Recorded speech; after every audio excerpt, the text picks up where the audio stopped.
My fellow Americans, this is a season of great hope.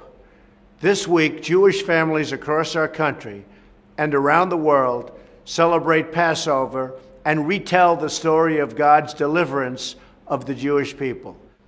The story of the Exodus is a story of freedom. It is a story of an incredible people who were liberated from oppression and raised up the face of humankind.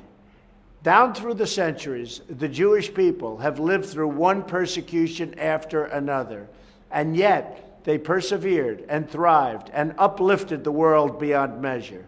And now the state of Israel stands as a monument to their faith and endurance.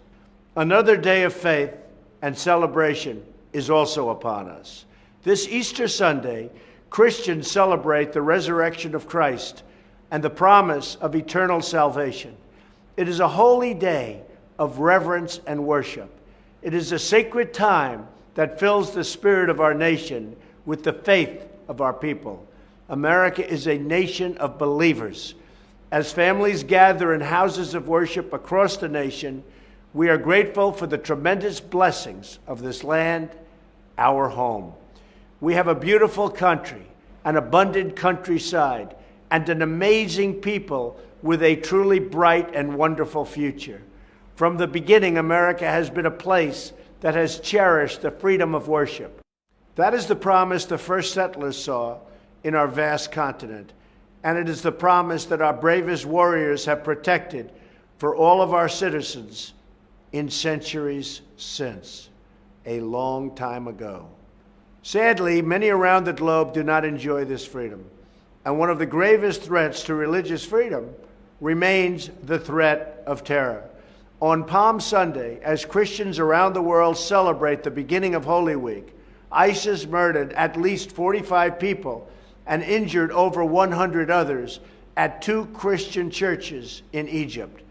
We condemn this barbaric attack. We mourn for those who lost loved ones, and we pray for the strength and wisdom to achieve a better tomorrow, one where good people of all faiths, Christians and Muslims and Jewish and Hindu, can follow their hearts and worship according to their conscience.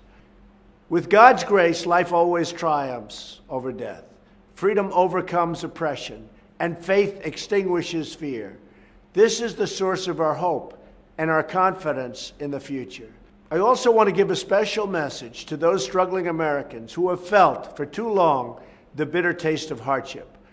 I want you to know this White House is fighting for you. We are fighting for every American who has been left behind.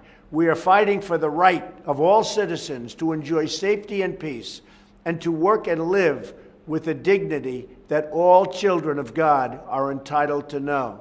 As long as we have faith in each other and trust in God, we will succeed. Thank you. Have a happy Easter, a happy Passover. God bless you, and God bless America.